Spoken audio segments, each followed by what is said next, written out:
வணக்கம் தோழர்களே, நான் சுந்தரவள்ளி.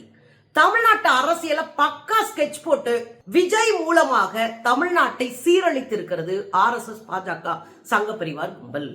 ஆதவ அர்ஜுனா மூலமாக அசைன்மெண்ட் ரெடி பண்ணி தமிழ்நாட்டில் திராவிட கட்சிகளை காலி பண்றது மட்டும் இல்ல, கல்வியை காலி பண்றது, பொது சுகாதாரத்தை காலி பண்றது, பெண்களை வாழ விடாத ஒரு ஊரா மாத்துறது, ஒரு சலசலப்பு மிக்க ஒரு அதிர்ச்சி தரக்கூடிய நிலமாக அமைதியா இருந்த தமிழ்நாட்டை மாற்றுவது அவர்களுடைய திட்டம்.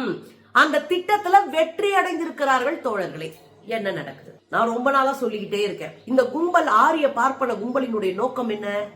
நாம நிறைய படிச்சுட்டோம். சுந்தரவள்ளி PhD படிச்சு அரசியல் நின்று அடிச்சுக்கிறது. இப்ப நம்ம பிள்ளைங்க படிக்க ஆரம்பிச்சிட்டாங்க. நம்மளுடைய குழந்தைங்க எல்லாம் பெரிய அளவுக்கு வந்து வர ஆரம்பிச்சிட்டாங்க. பெரிய பெரிய பதவிக்கும் பொறுப்புக்கும் வர ஆரம்பிச்சிட்டாங்க. இந்த கும்பலுக்கு என்ன?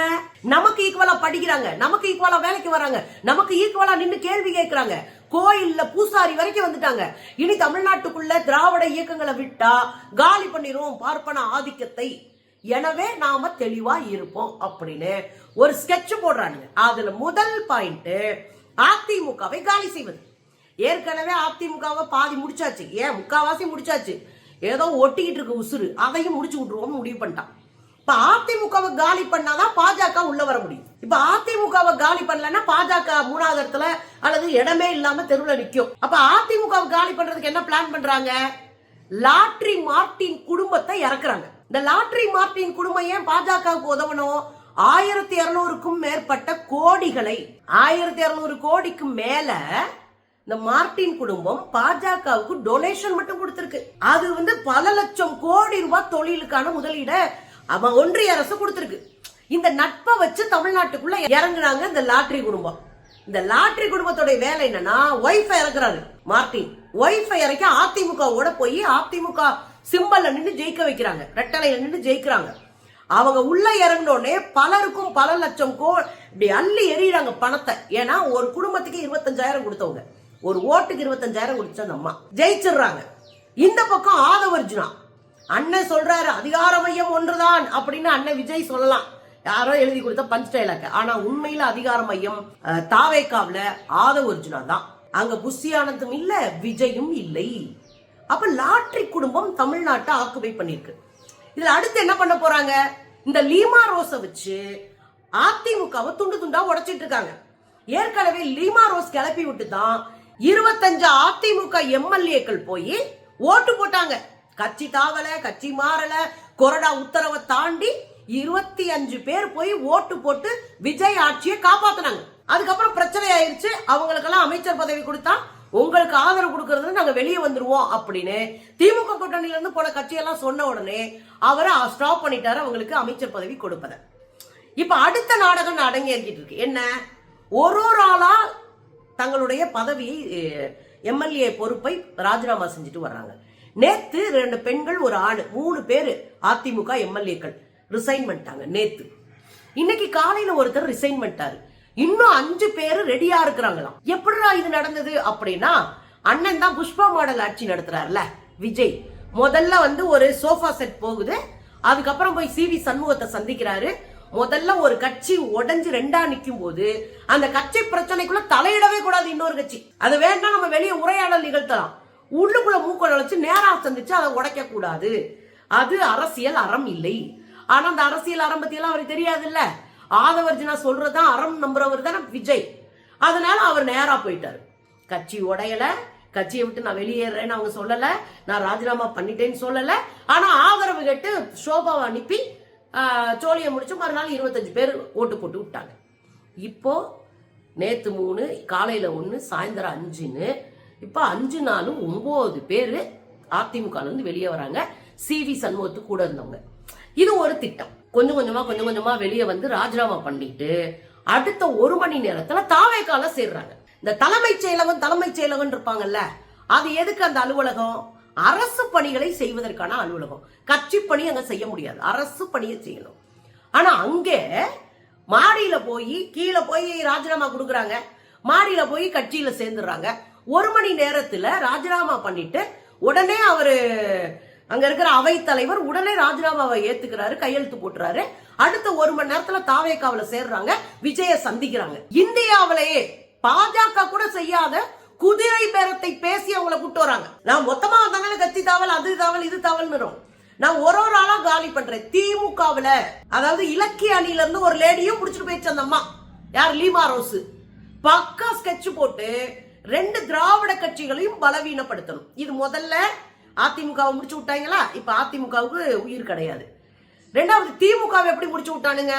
நீ உனக்கு போதுமான எண்ணிக்கையில சீட் இல்ல, 108 இடத்துல ஜெயிச்சிருக்க, 2 இடத்துல ஒரே ஆளுன்றனால ஒரு ஓட்டு போட முடியாது, உன்னை தூக்கிடுங்க. 107 இடம். இப்ப 107 இடத்த வச்சுக்கிட்டு நீங்க யாருக்கிட்ட போயிருக்கணும்? போய் ஆளுநர்கிட்ட போய் 107 இடம் ஜெயிச்சிருக்கிற முதல் நான் தாயா, எனக்கு ஆட்சி அமைக்க அதிகாரம் கொடு, நான் பின்னாடி பாத்துக்கிறேன்னு இருக்கணும். இல்ல சுயேட்சையா நின்று ஜெயிச்சாங்களா, வேற யார் வர்றாங்களான்னு பாத்துருக்கணும். எதையுமே பார்க்காம நேரா போய் திமுகவில் இருக்கிற கூட்டணி கட்சிகளை அப்படியே தூக்கிட்டு வந்து தனக்கு ஆதரவா நிறுத்தினது. இது எவ்வளவு பெரிய அயோக்கியத்தனம். இது 2வது ஸ்கெட்ச், பாஜகவினுடைய 2வது ஸ்கெட்ச். அதை பக்காவா இம்ப்ளிமெண்டேஷன் பண்றது யார் அப்படின்னா ஆதவ் அர்ஜுனா என்கிற கார்பரேட் கிரிமினல். அப்ப உள்ள போறாங்க. காங்கிரஸ் ஏற்கனவே இவங்களோட தொடர்புல இருக்க, அவங்கள பிடிச்சிட்டு வராங்க 5 பேரை. இந்த காங்கிரஸுக்கு பல ஆயிரம் ஓட்டெல்லாம் கிடையாது, பேஸே இல்ல தமிழ்நாட்டுல. திமுக வச்சு ஏதோ பொழப்பு ஓட்டிட்டு இருந்துச்சு காங்கிரஸ். அங்க இருந்து 5 பேரை தூக்கிட்டு போய் முதல்ல போட்டாங்க. அதுக்கப்புறம் நீங்க வாங்க, நீங்க வாங்க, நீங்க வாங்க. இதுல பிசிகே, 2 இடதுசாரி கட்சிகள், முஸ்லீம் லீக் எல்லாம், இந்த கட்சிகள் எல்லாம் என்ன பண்றாங்க? ஒண்ணு குடியரசுத் தலைவர் ஆட்சி வந்து வேணும்னே உள்ள நுழைகிறதுக்கு எல்லா வேலையும் பார்ப்பானுங்க. ஒருவேளை காஷ்மீர் மாதிரி 10 வருஷத்துக்கு குடியரசுத் தலைவர் ஆட்சின்ற பேர்ல மாநிலத்தை 3ஆ உடைச்சு ஏதாவது உருப்படி இல்லாத வேலையை செஞ்சு விடுவானுங்க. நம்ம போய் வெளியே நின்று ஆதரவு கொடுப்போன்னு போனவங்க இப்ப அமைச்சர்கள் ஆயிட்டாங்க, கம்யூனிஸ்டுகளை தவிர. இப்ப இன்னொரு கேள்வி என்னன்னா, இந்த கூட்டணி வலுவா இருக்கும். இந்த கூட்டணி என்ன பண்ணும்? விஜய் தலைமையிலான கூட்டணி தெளிவான கூட்டணியா இல்ல, அரசியல் தெளிவு இருக்கா இல்ல, கொள்கை பிடிப்பு இருக்கா இல்ல, என்ன செயல் திட்டம் இருக்கு, குறைந்தபட்ச செயல் திட்டம் ஏதாவது இருக்கா? எதுவுமே இல்ல. இப்ப என்ன பண்றாங்க? கல்வியை முடிச்சிட்டானுங்க. அண்ணா பல்கலைக்கழகத்துல முந்தா நாள் புதிய கல்விக் கொள்கை பயன்பாட்டுக்கு வந்துருச்சு. புதிய கல்விக் கொள்கையை எதிர்த்த ஊருகம. புதிய கல்விக் கொள்கை நம்ம குழந்தைங்களுடைய கல்வியை கேள்விக்குள்ளாக்குது. நம்ம பிள்ளைய உயர்கல்விக்கே போக கூடாதுன்றதுக்காக உருவாக்கப்பட்டது புதிய கல்விக் கொள்கை. அதை எதிர்த்து நம்ம களத்துல நின்று போராடி இருக்கோம். எத்தனை போராட்டம் நடத்தியிருக்கோம். இன்னைக்கு சைலண்டா அண்ணா பல்கலைக்கழகத்துல புதிய கல்விக் கொள்கை நடைமுறைக்கு வந்துருச்சு. சிபிஎஸ்இ பாடத்திட்டத்துல 3 மொழி கட்டாயம் என்பது வந்துருச்சு. விருப்ப பாடலாம் கிடையாது, கட்டாயம் 3 மொழி வந்துருச்சு. அதுல தமிழ் ஆசிரியர்களை பெர்மனண்டா எடுக்கவே இல்லை. அதுவும் இப்ப ஓடிக்கிட்டு இருக்கு. பள்ளி கல்வித்துறைக்குள்ள RSS காரை உள்ள நுழையிறதுக்கான சகல ஏற்பாடும் பண்ணியாச்சு. ஏன்னா இளைஞர்களை எப்படி விசில் அடிச்சு ஒண்ணும் இல்லாம இந்த கும்பல் காலி பண்ணிச்சோ, குழந்தைகளை வச்சு எப்படி இங்க வந்துச்சோ, அது போல இந்த பக்கம் திமுக கூட்டணியை உடைச்சாச்சு. கொஞ்சம் கொஞ்சமா கல்வி நிலையங்களுக்குள்ள RSS காரை வந்துட்டான். RSS மாணவர் இயக்கம் வந்து முதலமைச்சரை சந்திக்குது. பிஎம் ஸ்ரீல கையெழுத்து போடுன்னு கேக்குது. அவரும் ஓகேன்னு அனுப்புறாரு. என்னங்க நடக்க போகுது? ஒட்டுமொத்த தமிழ்நாட்டினுடைய அரசியலும் தகர்க்கப்பட்டிருக்கு. அதுக்கு பக்கா பிளான் போட்டு கொடுத்தது யாரு? RSS, பாஜக, சங்க பரிவார்.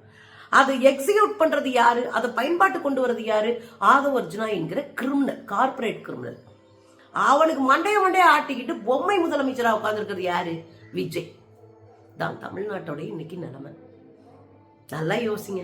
ரோட்ல நடக்க முடியல, நிக்க முடியல, தண்ணி இல்ல, கரண்ட் இல்ல, பெண் குழந்தைகளுக்கு பாதுகாப்பு இல்லை. இவ்வளவு ஒரே 15 நாள்ல இவ்வளவு பெரிய பிரச்சனையெல்லாம் நம்ம சந்திச்சதே இல்லை. நடக்கும், எல்லா ஊர்லயும் நடக்கும். அங்க ஒண்ணு இங்க ஒண்ணுமா நடந்துகிட்டே இருக்கும். அதை சரி பண்றதுக்கு நம்ம என்ன பண்ணலாம்னு பேசிக்கிட்டே இருப்போம். அதை போராடுவோம், எல்லாம் நடக்கும். ஆனா தொடர்ச்சி அப்படி நடந்து நான் பார்த்ததே இல்லைங்க. பக்கா ஸ்கெட்ச் போட்டு தமிழ்நாட்டுக்குள்ள திராவிட இயக்கங்களை ஒழித்து விடலாம் அப்படின்னு நினைக்குது. ஒரு நாளும் முடியாது. உசுரை கொடுத்து போராடுற ஒரு கூட்டமும் தமிழ்நாட்டுல இருக்கு. அதுல இளைஞர்களும் நிறைய இருக்கிறாங்க. அதுக்கு சாட்சி தான் திருச்சி, மதுரையில காக்ரோச் பார்ட்டி அடிச்சு ஓட விட்ட கதைகள் இருக்கு. பேச வேண்டிய நிறைய இருக்கு தொடர்களே. தமிழ்நாடு தரிசா போகணும்னு RSS அத்தனை செயல் திட்டங்களையும் சத்தம் இல்லாமல் விஜய் அரசு நிறைவேற்றி கொண்டிருக்கிறது. எது சொன்னாலும் எனக்கு ஏறாது, ஏன்னா நான் தற்கொலைன்னு இருந்தீங்கன்னா எங்களுக்கு பிரச்சனை இல்லை. உங்க புள்ள குட்டிய தான் தற்கொலையா நடுத்தருவில் நிற்கும். வேலை இல்லாம, வெட்டி இல்லாம, கஞ்சாவை குடிச்சு தெருவில் நிற்கும். யோசிங்க.